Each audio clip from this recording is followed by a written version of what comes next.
Kale Voss was not the kind of man who spoke much.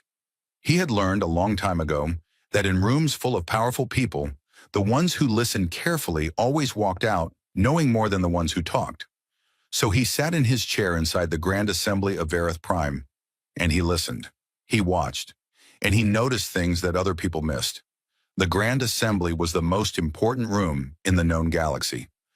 It sat at the top of a tower made of pale blue stone that had been carved by the Varath people 6,000 years ago. The tower was so tall that its top disappeared into the clouds, and when you stood at the windows of the assembly hall, you could see the entire city of Vareth spread out below like a glittering map. Ships moved in the sky like slow stars. Banners of 47 species hung from the walls. The hall smelled of incense and old wood and something electric that no one had ever been able to name. Kyle had been sitting in this room for 11 years as the human ambassador.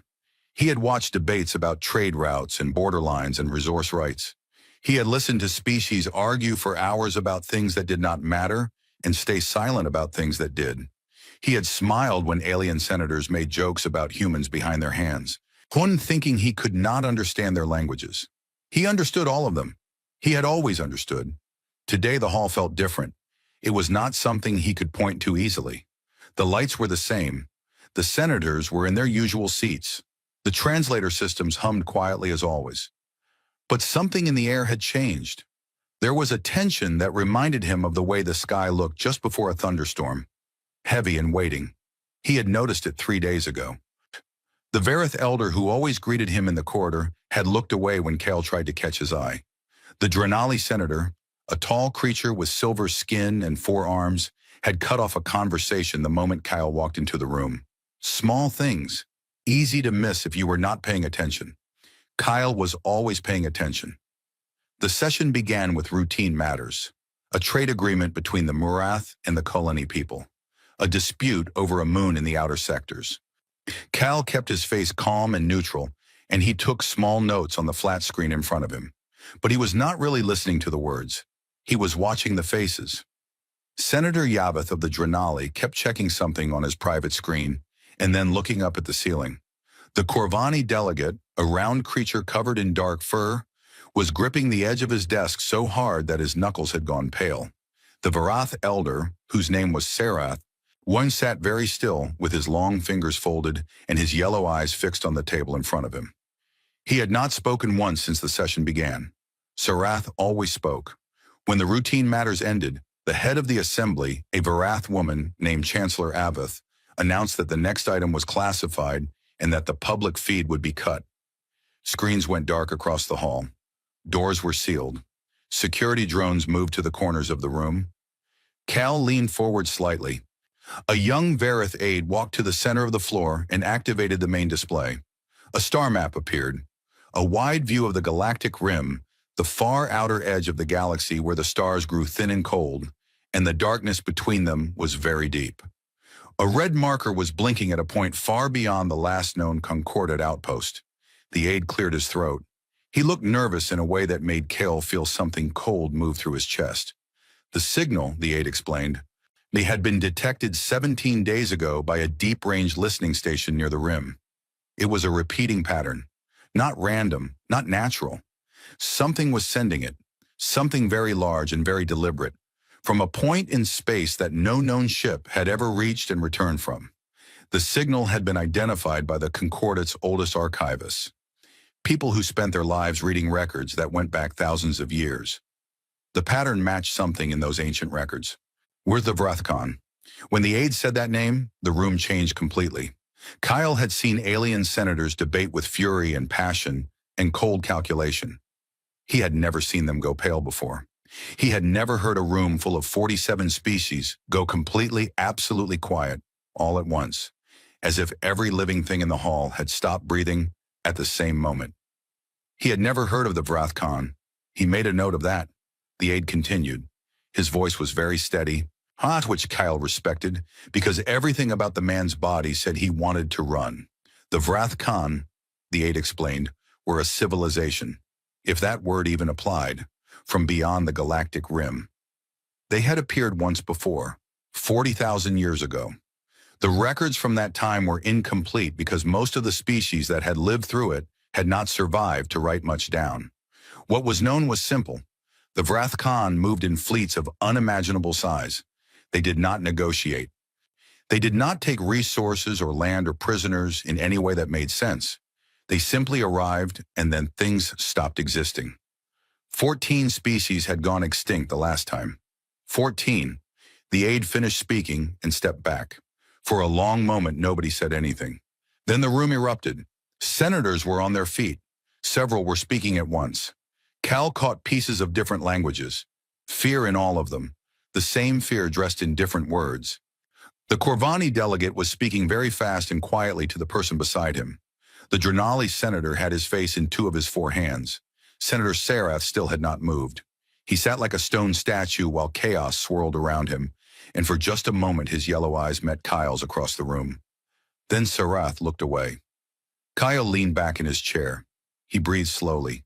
He looked at the blinking red marker on the star map still floating in the center of the hall, far out at the rim, Ari at the edge of everything. He thought about what he had just heard. He thought about the way the room had gone quiet. He thought about the way the Vareth elder had avoided him in the corridor for 3 days. They had known, not for 17 days. Longer. They had been having conversations about this without him, without any human present. He was certain of it. He could see it in the way they were arguing now. Not the way people argue when they are hearing something for the first time, but the way people argue when a decision they have already been discussing privately has finally been brought into the open. The assembly eventually called for a recess. Senators moved in tight, fast clusters, speaking in low voices. No one came to speak to Kale. No one looked at him. He walked through the room like a ghost, unhurried, hands in his pockets, and let himself be invisible the way he had always been invisible in this hall. He took a long route back to the human quarters of the diplomatic complex. He walked through corridors that were mostly empty at this hour, and he looked out the wide windows at the city below, and the sky above it, and the faint dusting of stars beginning to show as the evening came in. He had always loved the stars. He had grown up on a station in the asteroid belt, far from Earth, and he had spent his childhood pressed against windows, just like this one, counting lights in the dark. He thought about 14 species, gone, just gone, the way a candle goes out. He sat down at the small desk in his private room and opened a communication channel. It was encrypted with a code that the Concordat did not know existed. He had used it only twice before in 11 years. His hands were steady when he typed. He wrote to Admiral Sarah Mace. Whilst he wrote to the one person in the human command structure who had the authority and the knowledge to understand what he was about to say and to do something about it. He wrote that the Concordat had received a signal. He wrote what the signal was. He wrote the name the archivist had given it and everything the aide had said. He wrote about the 14 species in the 40,000 years. And he wrote about the way the senators had looked and the way Sarath had not spoken and the way nobody had come to talk to him during the recess. He wrote one last line before he closed the channel. He kept it simple because there was nothing complicated to say. The situation was very clear. He wrote, "They are coming, and no one here is going to fight." He sent the message. Then he turned off the desk light and sat in the dark for a while, looking out at the stars through the window. The city hummed below him. Ships moved through the sky. Everything looked exactly the same as it always had. But the silence felt different now. He had lived long enough to know that there were two kinds of silence in the universe. There was the silence of peace, which was warm and full, like a room where everyone inside felt safe.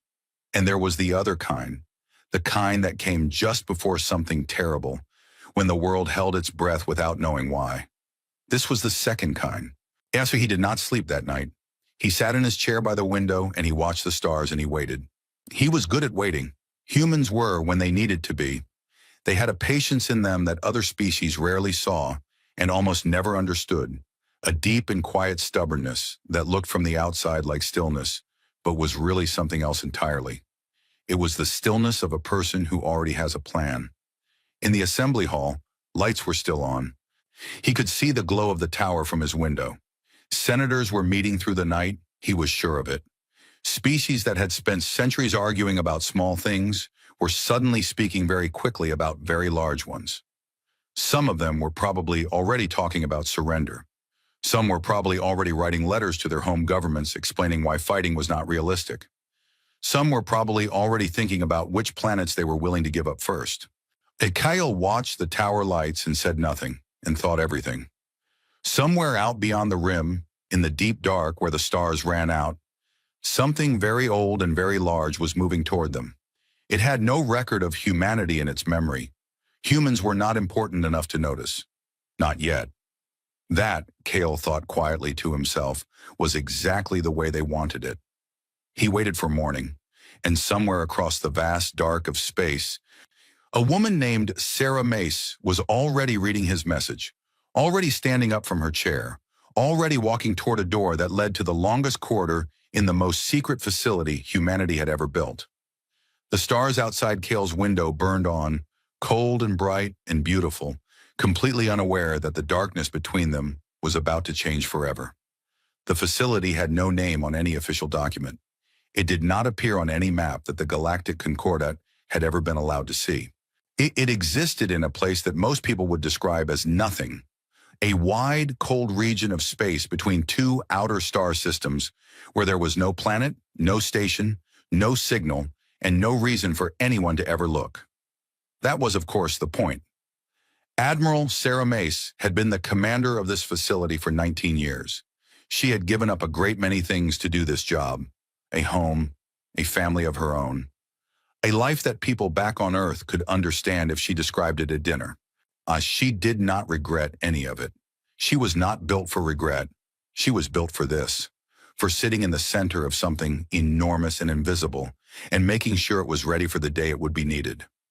She had just read Cale's message for the third time when she stood up. She was not a tall woman. She had short gray hair and dark eyes and the kind of face that had stopped looking young a long time ago.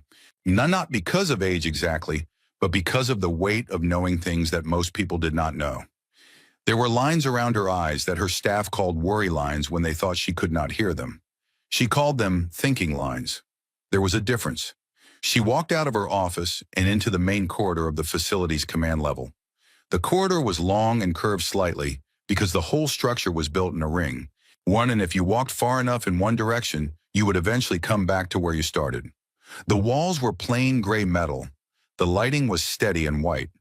There were no windows anywhere because windows created heat signatures, and light scatter and heat signatures and light scatter were things that could be detected. Nothing about this facility could be detected. That was the first rule, the oldest rule. The one that had been written into the original project charter 150 years ago by people who were now long dead. The project had started as an idea in the mind of a woman named Dr. Yuan Hao, a theoretical physicist who worked for a small Earth research group that most people considered eccentric and most governments considered barely worth funding. Yuan had spent her career studying dark matter, not the dark matter that astronomers had known about for centuries, the invisible mass that held galaxies together, but something stranger. Anomalies. Places in deep space where dark matter behaved in ways that the standard models could not explain. Places where it seemed, under the right conditions, to respond. She had written a paper about it. The paper had been politely ignored by the mainstream scientific community. It had not been ignored by a very small, very quiet group of people inside the human government who read everything with the words deep space and anomaly in the same sentence. 3 years after that paper was published, Yuan Hao had been given a research station, a budget that no one outside of 2 offices knew about, and a simple instruction: find out if it is real. It was real. That was 147 years ago. Yuan Hao had been dead for 80 years, but her work lived in every ship that now existed in the dark around this facility, in every system and every weapon and every engine, in the basic principle that dark matter was not just a background feature of the universe, but a medium, something that could be entered, shaped, used, like water or fire or air. Mace had not built any of this. She had inherited it, added to it, trained people to operate it, and spent 19 years making sure it was ready. She sometimes thought of herself less as a commander and more as a keeper, a caretaker of something that had been passed down through generations of people who all understood the same thing. The galaxy did not see humans clearly. They never had. In the 200 years since humanity had been admitted to the Galactic Concordat, they had been treated as a young and backward species. Clever, perhaps, but emotional and unpredictable, and not yet ready for real responsibility. They had been given observer seats in debates they were not allowed to vote in. They had been assigned border zones that contained nothing of real value. Their ships were inspected at Concordat checkpoints in ways that no other species' ships were inspected.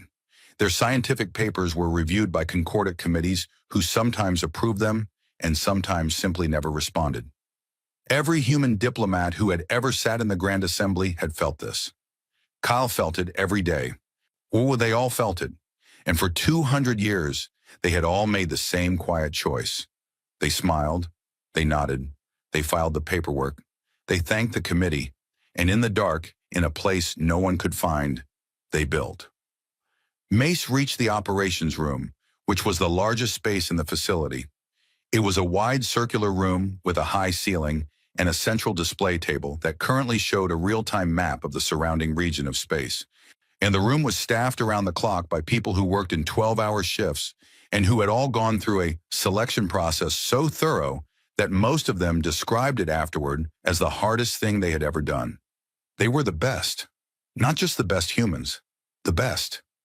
She stood at the edge of the room and looked at the display for a moment. Then she spoke. She did not raise her voice. She never raised her voice. She had found over the years that people listen more carefully to a quiet voice than a loud one, especially in important moments. She said that she needed all senior staff in the briefing room in 10 minutes. She said it once. Then she turned and walked to the briefing room herself and stood at the front of it and waited. They came quickly. 8 people around a table, all of them experienced, all of them looking at her with the same expression she always saw when she called an unscheduled briefing. Alert, controlled, awaiting. She told them about the signal. She told them about the Vrath Khan. She read them Kyle's message in full, every word. She told them what the Concordat archivist had found in the ancient records. 14 species, 40,000 years. When she was finished, the room was quiet for a moment. Then her chief engineer, a man named Dov Rash, who had been with the project for 30 years and who was the closest thing Mace had to a friend in this facility, he said, "So, this is it." Mace said, "This is it." Another moment of quiet. Then everyone began doing their jobs. The next 6 hours were the busiest Mace had seen in 19 years of command. Systems were activated that had been in standby mode for decades. Checks were run. Crew rosters were pulled. Long-range communication arrays that had never been used in anything above a test signal were powered up and aimed at coordinates across human space, or at the people who needed to know what was coming. And then came the moment that Mace had spent 19 years preparing for. The moment she had run through in her head so many times it sometimes appeared in her dreams. She authorized the full activation of the Darkfall fleet. The fleet was not kept in a dock. It was not sitting in rows like ordinary warships. It existed in the dark matter layer surrounding the facility, held in a state that human physicists described with mathematics, and most people, if they had been told about it, would have called impossible. 3,000 ships, each one built to principles that did not exist in any Concordat design manual, each one capable of moving through dark matter the way a fish moves through water. Invisible to every sensor system the galaxy had ever developed. They did not reflect light. They did not emit heat. When they moved, they did not leave a trail. When they existed technically in the space between ordinary matter, in the layer of the universe that other species had mapped and measured for thousands of years without ever imagining that something could live there. Each ship had a crew. Those crews had been training in shifts for years, cycling in and out of the facility in ships disguised as research vessels and cargo haulers. They knew their ships the way a person knows their own hands. They were ready. One by one, across a wide region of dark space, engines that produced no exhaust and no light began to run. Displays in the operations room showed their status as small indicators, shifting from yellow to green, one after another, spreading across the map like something slow waking up. Mace stood at the display table and watched it happen. Dov came to stand beside her. He was a big man with a quiet manner, and he had the habit of standing slightly behind her left shoulder, as if he was trying to take up less space than he actually did. He said, 3,000 ships, Admiral. She said, 3,000. He said after a moment, they never asked us what we were building out here. She said, no, they never did. She thought about the Concordate senators in their tall hall with their 47 banners. She thought about 200 years of small humiliations dressed up as cooperation. She thought about border inspections and committee delays and the quiet laughter that stopped when a human walked into a room. She thought about Yuan Hao, who had been ignored for publishing a paper that turned out to be the most important document in human history. She thought about all the people who had worked in this darkness, year after year, without recognition, without credit, without any of the things that people usually work for. She thought about what they had built in exchange for all of that. She looked at the map. 3,000 green lights in the dark, arranged in a formation so precise that it looked from above like a living thing, something breathing and enormous and patient.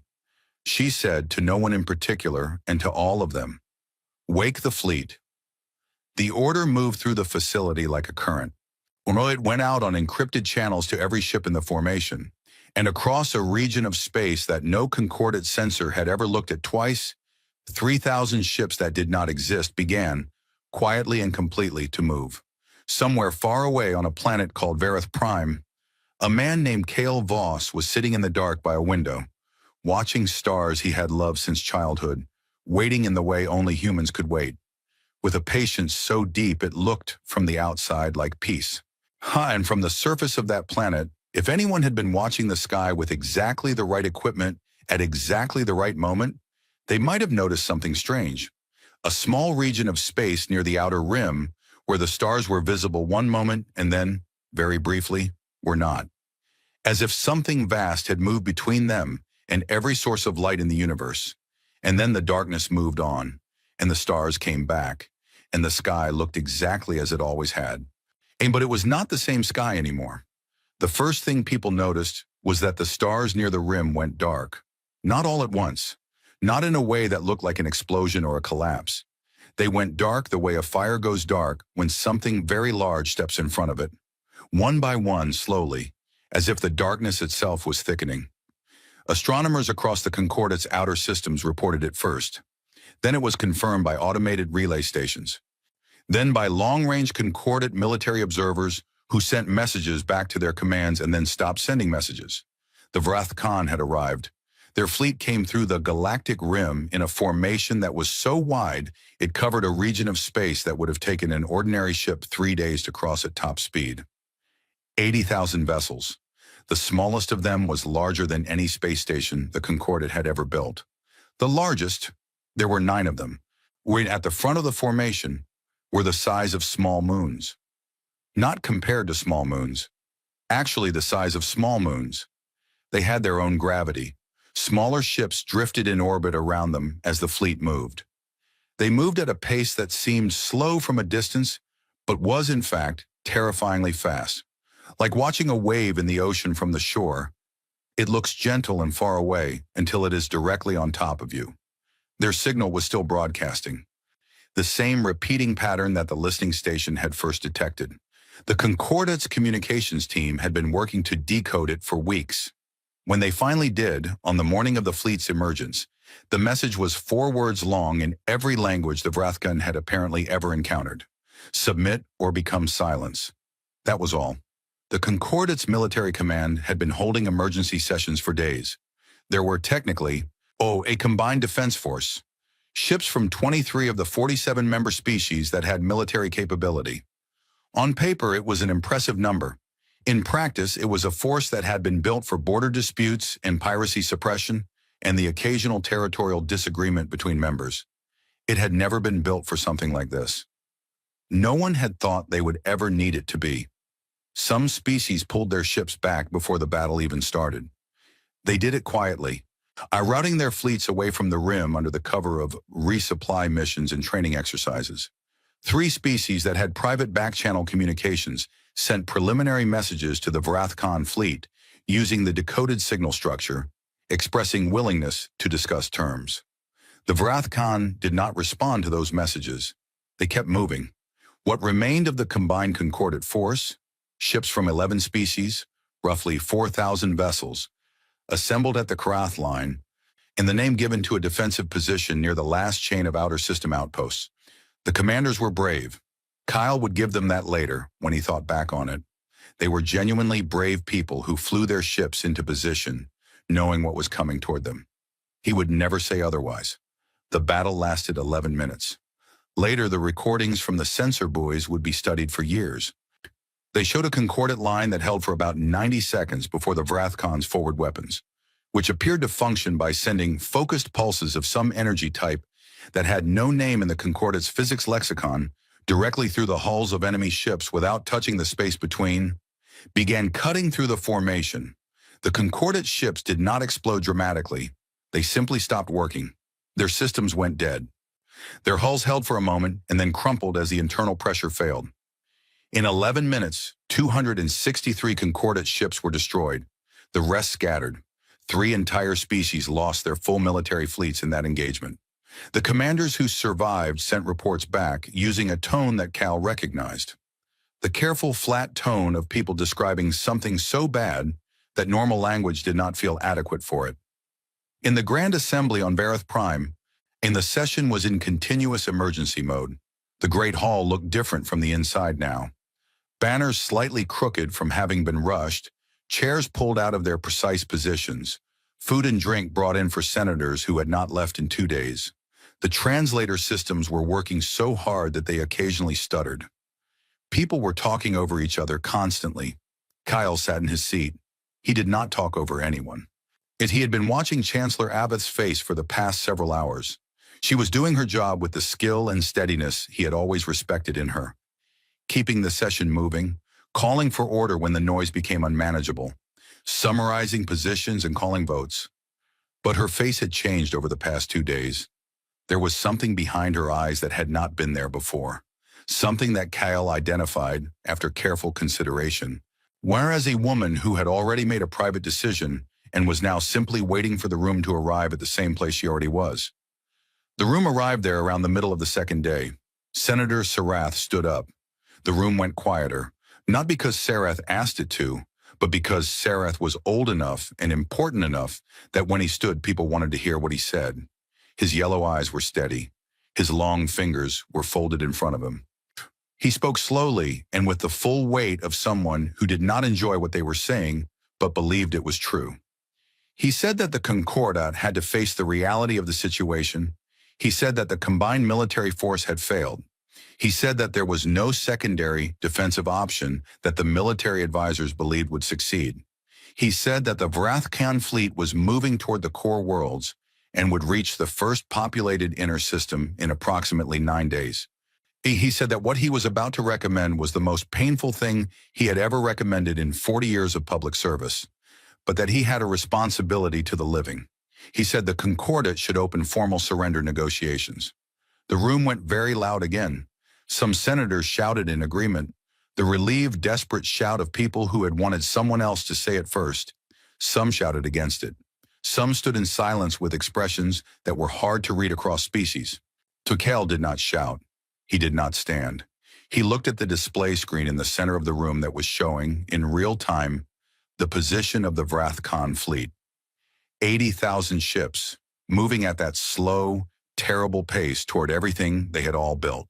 He checked his watch. The gesture was small and quiet and personal.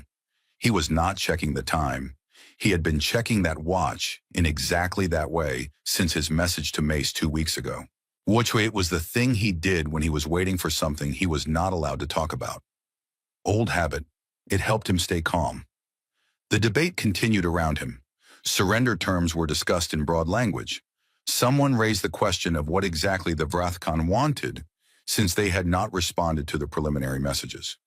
Someone else pointed out that the original ancient records suggested they did not operate on a concept of wanting things in any way the Concordat could negotiate with. Someone else said that was defeatist. Someone else said that defeatism and realism were not the same thing. Cal listened to all of it. 9 days, Sarath had said. Mace had the message. The fleet was moving. He believed that. He had to believe it. Because the alternative was to sit here and watch 47 civilizations spend their last week of existence arguing about the exact wording of a letter to something that did not read letters. On the far side of the galaxy, in the dark layer of space where light did not reach and sensors could not see, 3,000 ships were already in motion. He knew this the way he knew things he could not directly observe, through logic and trust and the understanding of the people involved. He had known Mace for 20 years. He had never once seen her be late. He was still thinking this when the alert came through. A new signal had been detected, not from the Vrath Khan, not from any Concordat relay station. It was coming from a region of space between the Concordat's outer defensive line, what remained of it, and the leading edge of the Vrath Khan fleet. A region of space that the Concordat's sensor network was quite sure contained nothing. Whilst the sensors were recording mass readings that did not correspond to any known object, gravitational distortions and patterns that the physics team could not identify. And then, and this was the part that made the senior sensor operator on the Concordat's flagship lean very close to her screen and read the readout 3 times before she spoke. Energy signatures from drives of a type that were not in the Concordat's technical database. In the Grand Assembly, on the main display shifted to show the sensor data. The debate stopped. Everyone looked at the same image. An area of what should have been empty space, now showing readings that indicated the presence of something enormous and entirely unidentified. Kyle looked at the display. He breathed slowly. He felt something move through him that was not quite relief and not quite pride, but was somewhere between the two. A feeling that had no clean name, but was warm and deep and steady. On the Vrath Khan command vessel, which was one of the 9 moon-sized ships at the front of the formation, the lead commander was also looking at sensor readings he did not understand. He was a being who had lived for 400 years and who had overseen the silencing of 11 civilizations across 3 galaxies. He had not encountered a new sensation in a very long time. He was encountering one now. His sensor operators were reporting impossible things. Mass signatures from a region of space that their own pre-arrival survey had confirmed as empty.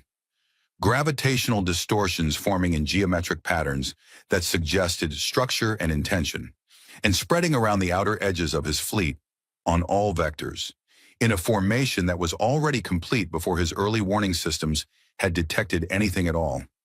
A vast collection of objects that did not reflect his scanning signals and did not appear on his thermal imaging and should not, by any physical law he had ever encountered, exist. He sent a query to his science division. They responded in a way that would, in a human, be called confused. They could confirm the mass readings. They could not explain them. The objects, whatever they were, appeared to be occupying the boundary layer between ordinary space and dark matter simultaneously, a state that his civilization's science described as theoretically impossible. He sent a message to his fleet captains. He kept it short because he was not someone who used many words. He wrote, "What are those?" Before any answer came back, a transmission arrived on an open channel. It was in a language his system did not recognize. His translation algorithm processed it in a few seconds, pulling from the database of every language his fleet had encountered in 400 years of travel across 3 galaxies. The language was not in the database. His system flagged it as entirely new. And he had the translation algorithm work from first principles, using pattern and context and frequency. It took 47 seconds. When the translation came through, he read it twice. Then he read it a 3rd time. The message said, "We are humanity. You have never heard of us." That was the plan. He sat with that for a moment. 400 years old. 11 civilizations silenced. Countless species encountered, cataloged, and ended. He had never in all of that. He received a message that he found surprising. He found this one surprising. Outside his ship, in the dark around his fleet, 3,000 things that were not quite ships and not quite shadows held their positions in perfect silence, waiting. And in the Grand Assembly on Vareth Prime, Kel Voss finally quietly stood up from his chair. The first shot was not fired by humanity. The Vrath Khan commander was not a being who waited. Waiting in his 400 years of experience, it was something you did when you were not sure you would win. He was always sure he would win. So when the unidentified mass signatures began to firm up around his fleet, When his sensor operators confirmed beyond any doubt that something real and physical had surrounded them on every approach vector, he did what he had always done. He attacked. The Vrathkin forward weapons were the same weapons that had ended the Concordate's defense force in 11 minutes. They fired without sound and without visible light, a pulse of focused energy that traveled at speeds that made ordinary deflection systems useless. They were weapons designed around one assumption: the enemy does not know they are coming until it is already too late. The first volley hit nothing, not because the human ships moved. They did not move. The Vrathkon weapons passed through the positions where the mass readings indicated ships should be and found empty space and kept going, and eventually dissipated in the dark matter layer with no effect. The sensor operators rechecked their readings. The mass signatures were still there. The ships were still there. They were simply not in the way the weapons expected them to be. The science officer on the command vessel sent a message that translated roughly as, "They are not fully present in ordinary space." The commander read this and understood, for the first time in a very long while, how to foreign that he was fighting something he did not have a model for. He made adjustments. He spread his firing pattern wider. He redirected weapons from the outer fleet to concentrate on the areas of highest mass reading. He did the things he had always done when something did not work the first time. He did more of it, faster. Then the human fleet moved. It did not move the way ships moved. There was no engine burn, no visible thrust, no shift in position that built up from a slower speed to a faster one. The dark matter ships simply were in one place and then were in another, the way a thought moves from one part of your mind to another, with no measurable journey between.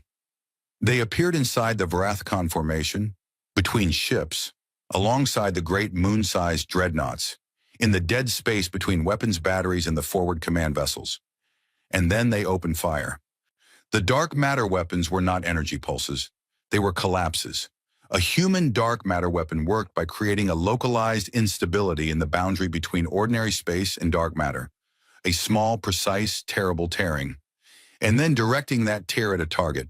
When it hit, it did not burn or blast. It pulled. It pulled the target's matter through the tear and scattered it across a layer of the universe where nothing could exist in organized form. Ships hit by dark matter weapons did not explode. They came apart from the inside silently, as if they had never been quite as solid as they believed. The Vrathkon had never lost a ship before. Not one, in 400 years. In the first 4 minutes of the battle, they lost 60 ships. Gone. Not fleeing, not damaged. Gone. The commander ordered a tactical reorganization. He brought his 9 moon-sized dreadnoughts to the front, using their massive gravity fields to attempt to anchor the dark matter layer and prevent the human ships from using it as a transit medium. It was a smart idea. It was, in fact, one of the 3 responses that Admiral Mace had identified in her planning as the most likely Vrathkon countermove. She had planned for all 3.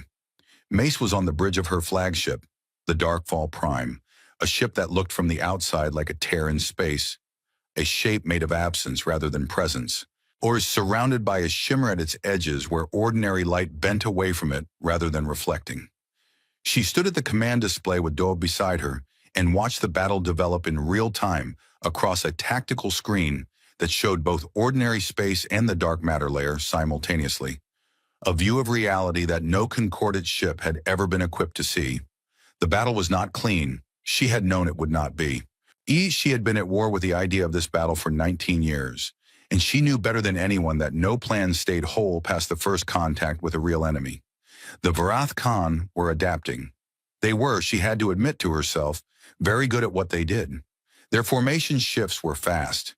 Their communication between ships was faster than anything the Concordate used.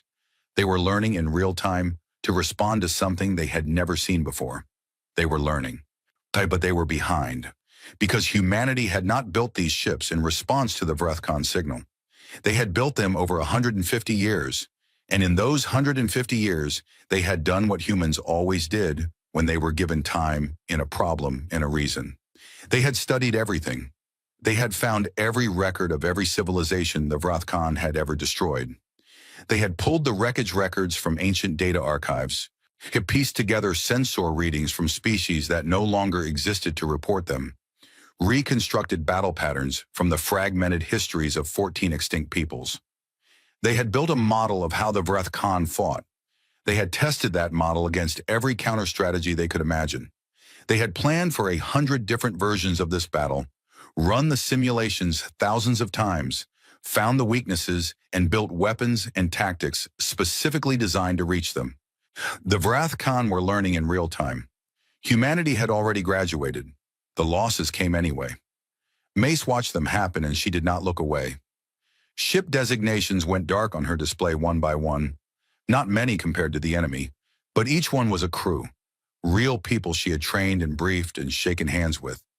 Each dark indicator on the screen was a collection of people who had gone into the dark to do this job and would not come back. She owed it to them to watch everyone.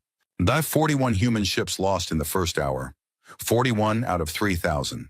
The Vreth Khan had lost 900. The battle shifted when the Vreth Khan commander made his most dangerous move. He pulled 3 of the 9 moon dreadnoughts out of their anchor positions and sent them in a direct charge at what the Vreth Khan sensors had identified as the highest concentration of human ships. A cluster near the fleet's port side, where a complex series of attacks was underway. The dreadnoughts were so massive that even dark matter weapons took multiple sustained hits to damage them significantly. Their charge was slow, but it was enormous. A wall of gravity and armor moving toward a position that the human fleet could not simply abandon. The third dreadnought in that charge aimed its course directly at the Darkfall Prime. It was not an accident. The Vreth Khan commander had spent the battle trying to identify the human command vessel. He had done it through pattern recognition, watching which ship's movements preceded coordinated fleet responses, which position the other ships seemed to orbit in their decision-making. He was very good at reading command patterns. He had found Mace's ship inside 90 minutes, which she would later describe as faster than she expected, and still not fast enough. Dove said very quietly, standing at her left shoulder, "Admiral." Mace looked at the incoming dreadnought on the display. She looked at the trajectory. She looked at the distance and the speed and the weapons charge building on the dreadnought's forward hull. She thought about 3 options in approximately 4 seconds. 2 of them involved moving the Darkfall Prime away. One of them did not. She chose the one that did not. She said, "All power to the dark matter core. Set boundary collapse to maximum depth. To target the dreadnought's internal gravity anchor. That is the point where its own mass holds it together. We are going in," Dove said. "Going in." The Darkfall Prime moved in the way dark matter ships moved, without journey, without warning, and appeared inside the dreadnought's outer hull. Not attached to it, not colliding with it. Inside it, in the space between the dreadnought's outer armor and its internal structures, a space the size of a small city, was the dark matter core of the Darkfall Prime generated its collapse field at maximum depth, aimed at the gravity anchor at the dreadnought's center. The result was not an explosion. The dreadnought simply lost cohesion. Its matter, all of it, billions of tons of the most advanced armor and weapons and engineering its civilization had ever built, came apart along its own structural lines, pulled apart from its center by a collapse field that was only active for 3 seconds. 3 seconds was enough. The Darkfall Prime emerged from the debris field with its outer hull scorched in 17 places and 3 decks open to space. Running lights along its port side were gone. One of its dark matter cores was producing irregular readings that Dove would spend 2 weeks repairing. It was still flying.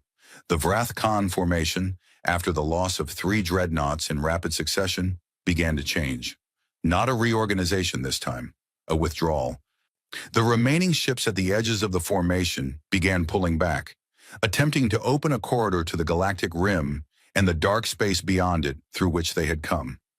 Mace looked at this on the display and thought about 14 species. She thought about the records she had read, the wreckage she had studied, the ancient and broken histories of people who had not survived to write their own endings. She thought about the civilization that had, for 40,000 years, not believed that silence was something they handed to others. She gave the final order. The dark matter fleet moved to surround the retreat corridor, not to block it, to reshape it. Using a coordinated dark matter collapse across 60 ships in precise geometric positions, they folded the corridor. They bent the space through which the Wrath Khan intended to escape, curled it, redirected it with the kind of precision that required the simultaneous perfect execution of 60 crews and that humanity had rehearsed in simulation 911 times. The fold held. The remaining Wrath Khan ships, 46,000 of them, accelerated into their retreat corridor and emerged not in dark space, but inside the outer corona of the nearest star, at a point where no ship made of matter in ordinary space could survive for more than seconds. The star flared once, bright enough that it was visible from Varith Prime with the naked eye, a brief second sun in the sky that lasted for less than a minute, and then faded. Then there was nothing where 80,000 ships had been. Mace stood at her display for a long time without speaking. The room around her was very quiet. People who had been working at a controlled intensity for hours were now still. The way people are still after something enormous has ended, and the world has not yet caught up with the fact that it is over. Dov said eventually, "It's done." She said, "Yes." She thought about 41 ships, 41 crews. She would read every name. She always did. She would read them the way you read something that deserves to be read slowly, all the way through without skipping anything, giving each word its full weight. Across the galaxy, on every concordant sensor station that had been watching the battle through long-range feeds, screens had gone very bright for a moment when the star flared, and then the screens had returned to normal. And where the Wrath Khan fleet had been there was nothing but clean, quiet space. In the Grand Assembly on Varith Prime, the feed from the sensor network had been playing on the main display throughout the battle. Every senator had watched. 47 species had sat in silence, watching a battle they had no part in, fought by a people they had spent 2 centuries underestimating. The hall was absolutely quiet when it ended. Senator Sarath sat with his long fingers folded on the desk in front of him, and his yellow eyes fixed on the display, which now showed only stars. He looked like a man who was doing arithmetic in his head. Very important, very personal arithmetic, the kind that changes the answer to questions you thought you already knew. And he looked like a man recalculating everything. 3 weeks after the battle, Kale Voss walked back into the Grand Assembly of Varith Prime. He did not walk in alone. 2 officers of the Darkfall fleet walked behind him, a man and a woman, both in the simple black void suits that served as the fleet's uniform. The suits had no insignia, no rank markings, no decorations of any kind. They were the color of deep space. Kyle himself wore his standard diplomatic clothes. Clean, simple, the kind of thing he had worn to this hall 1,000 times. He carried nothing. He had left his notepad behind. The doors of the assembly opened in front of him, and he walked in at a steady pace, not hurrying, not performing, just walking. Every senator in the room stood up. It happened without announcement, without a call to order, without anyone leading it. They simply stood, all 47 species, in the same moment. In the way people sometimes do when a situation makes the right response completely clear without anyone having to explain it. Cal noticed this and did not let it show on his face. He walked to his seat, the human seat, in the row toward the back of the hall where junior member species sat, and he put his hands on the back of the chair and looked at Chancellor Avith at the front of the room. She nodded to him. He pulled out his chair and sat down. There was a long moment of quiet before anyone else moved. Then slowly, the room sat back down around him. Chancellor Avith called the session to order. Her voice was steady, which Cal respected, because he was fairly certain this was the hardest session she had ever called. She announced that the primary item of business was a full accounting of the events of the past 3 weeks, and in that associated with this accounting, there were several matters of record that would be introduced as formal evidence into the Assembly archive. She looked at Kyle when she said this last part. Kyle stood briefly and said that he would be submitting 47 documents to the archive. He said it clearly and plainly, without preamble. Then he sat down again. 47 documents, one for each species. Each document contained the full record of that species' government's communications over the past month. The back-channel messages sent to the Wrath Khan expressing willingness to negotiate surrender. The private internal communications about withdrawing their fleets before the battle, the years-old records of deliberate political decisions to suppress human expansion and keep humanity in a position where they would not accumulate meaningful influence in the Concordat.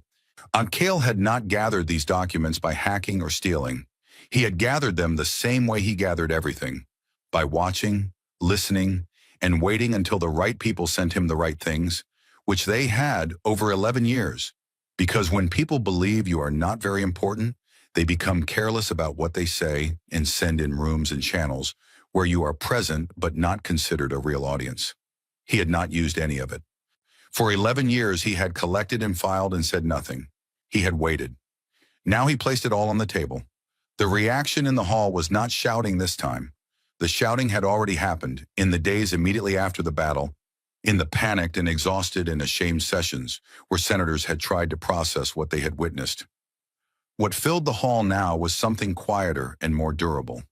The sound of people who knew they had been seen, and who understood what that meant. Senator Sarath asked to speak. Aveth gave him the floor. He stood slowly, in the way of a man for whom standing had become a careful project, and he looked at Kale from across the room with those yellow eyes that had always seemed to see things more clearly than most. He said that he wanted to ask Ambassador Voss a direct question, and that he hoped the ambassador would accept it in the spirit in which it was intended. Not as an accusation, and not as flattery, but as a genuine inquiry from someone who was trying to understand. Kale said he would do his best. Sarah said, "Why did you not tell us?" The room went very quiet. Cal thought about it for a moment. He thought about how to say it in a way that was honest without being cruel, and true without being theatrical. He had been thinking about this question for weeks because he had known it was coming, and he had wanted to have the right answer ready. He said, "You never asked what we were capable of. In 200 years, no one in this room ever looked at a human and wondered what we might be building, or what we understood, or what we had learned. You looked at us and saw what you decided we were before we ever opened our mouths. We were young, we were emotional, we were not yet ready. That was decided before you knew us, and because it was decided, you never looked hard enough to discover that you were wrong." He paused. He said, "We did not hide from you out of deception. We hid because the galaxy left us no room to be anything else. When you are told for 200 years that you are not ready for the table, you eventually build your own table in private. And you build it very carefully because you know that when the moment comes, it has to be enough." The room stayed quiet for a long time after that. Then the session continued, because sessions always continue, and because the work of civilization does not pause for revelation. There were votes and proposals and counter-proposals and procedural motions and all the complicated machinery of 47 species trying to govern something together. But everything moved differently now. The center of gravity in the room had shifted, not dramatically, not with any single loud moment, but anyone who had sat in this hall before the battle and sat in it now would have been able to feel it, the way the air feels different after a long rain. Admiral Mace appeared by hologram. She was still on the repair station where she had been recovering, and the hologram was not perfect quality. It flickered slightly at the edges, and her voice had a faint static behind it. But her face was clear enough, and her voice was steady enough. And the room listened to her with the kind of attention it had never given a human before. She was asked how long humanity had been developing the dark matter fleet. She said 150 years. She was asked who had authorized it. She said it had been a continuous project across multiple governments and administrations, always maintained, always funded, always kept outside of any treaty framework the Concordat might have applied to human military development. She said this without apology, because she did not consider it something to apologize for. She was asked the question Sarath had asked Kale, in different words. Why the secrecy? Why the silence? She said, "Because you told us what we were not. For 200 years, you made it very clear that humans were not ready, not advanced enough, not trustworthy enough to be treated as full partners. You inspected our ships and delayed our research approvals and put us in border zones where nothing grew. You laughed at our ambassadors and ignored our scientists. We heard all of it. We understood all of it. And we decided that the best response was not to argue, but to work. To keep working until the day arrived when the argument was no longer necessary." She paused, and there was static in the pause. And when she spoke again, her voice was quieter. She said, "The day arrived." She said that 41 human ships had been lost in the battle. She said their crew names would be entered into the Assembly's memorial archive if the Assembly was willing. She said it simply, as a practical matter, as a request rather than a demand. The Assembly voted on it immediately. It was unanimous. The restructuring of the Concordat took months to negotiate in detail, but the broad decision was made in that session. The existing charter was suspended pending revision. A founding council of 5 seats was established, not because 5 was a particularly significant number, but because it was the number that the working group agreed represented the most stable distribution of real authority. Humanity was assigned one of the 5 seats, not because the other species wanted to give it, because the alternative was to sit in a restructured Concordat, pretending that the previous 2 weeks had not happened, and no one in the hall had the energy for that level of pretending anymore. The species that had sent surrender messages to the Wrath Khan were formally censured and placed under review. Some of their governments fell in the months that followed. Some held on. Kel watched all of it happen from his new seat, not in the back row, not in the junior section, but at the founding council table, with the same steady attention he had always given to rooms full of powerful people. He was still not a man who spoke much, but the quality of the silence he kept had changed. Before, his silence was the silence of someone who was not expected to speak. Now it was the silence of someone who was choosing not to, which was an entirely different thing, and everyone in the room understood the difference. On the repair station, in a medical bay that smelled of recycled air and equipment coolant, Mace read the names of 41 ships one more time. She did it the way she always did, all the way through, without skipping anything. Each name carried the names of the crew behind it, and she knew most of those names because she had made it her business to know them, because she believed that the people under her command deserved to be known. When she was done, she sat in the quiet of the medical bay for a while. The porthole beside her bed showed a view of open space, clean and dark and full of stars, in the way space always looked from the outside, beautiful and indifferent and enormous. She had spent her whole adult life in that darkness. She felt no particular desire to leave it. Dov came in to give her the repair status on the fleet. He stood at the foot of her bed with a tablet and read the numbers in his usual careful way, and she listened and asked questions and made notes. And it was the most normal thing that had happened in 3 weeks, and she was grateful for it. And when he was done, he stood there for a moment longer than the report required. She looked at him. He said, "They're talking about calling it the Darkfall Engagement for the history books." She thought about that. She said, "The Vrathkhan called the other 14 species silence. What they made of them. We should not use the same word for what we did." Dov said, "What would you call it?" She looked out at the stars. She thought about the mission, the secrecy. Oh, the long years of building something enormous in the dark without recognition or credit or the knowledge of anyone outside of a very small and very careful circle of people. She thought about what they had built and why and what it had been for. She said, "A conversation, a long overdue conversation. We just had to build our voice first." Dov wrote that down. He was that kind of person, someone who recognized when something deserved to be written down.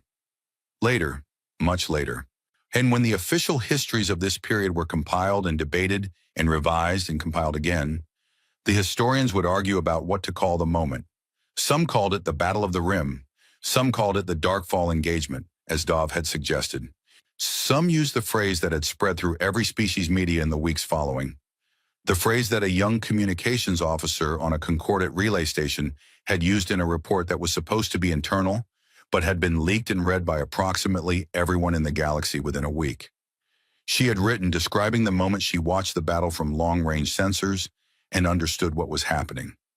This is what humanity kept in the dark. That phrase had stayed. It had a quality to it that made it stick. The double meaning of it. The darkness as the place where the fleet had hidden, and also as the thing the fleet had mastered, the raw material of its power. On Vareth Prime, on an observation deck at the top of the assembly tower, Cale Voss stood in the early morning before a session and looked at the sky. The stars were bright and cold and beautiful. The city spread out below him, alive and moving. Ships crossed the sky, and banners of 47 species hung in the hall behind him. He thought about the 41 crews. He thought about Yuan Hao, who had written a paper nobody read and changed the entire future of the galaxy. He thought about all the people who had worked in the dark for 150 years, unseen, unrecognized, building something the galaxy would never have let them build if they had asked permission. When he thought about the question he was sometimes asked now, whether humanity had any other surprises, he always smiled when people asked that. He never answered it, because the answer was none of their business, and also because the smile was, by itself, exactly the right answer. The stars burned on above him. The same stars, the same light, the same ancient fire in the dark that had been there long before any civilization existed to look at them. But the dark between them was different now. The dark between them had been changed, quietly and permanently, by something that had lived in it for 150 years, and had finally, when the moment was right, spoken. And the galaxy, for the first time in 200 years, was listening.